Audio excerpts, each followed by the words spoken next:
Hey guys, welcome back to yet another interesting video from How Logical, and in this video I am going to show you how to disable your Microsoft Authenticator application for your Office 365. So without any further ado, let's dive right into this exciting video.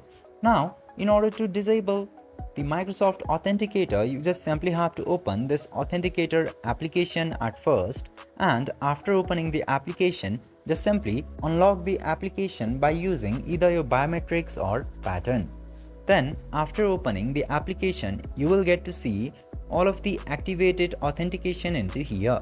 Now in order to disable for Office 365, just simply choose this option of Office 365 and then tap into this setting option at the top right corner, and from there you will get to see this remove account option. Just simply tap into remove account option and then tap into remove account again in order to confirm. This way you can easily disable Microsoft Authenticator for Microsoft Office 365. I hope this video was helpful for you. If yes, don't forget to like, share and subscribe to the channel to never miss another update. Thank you for watching the video.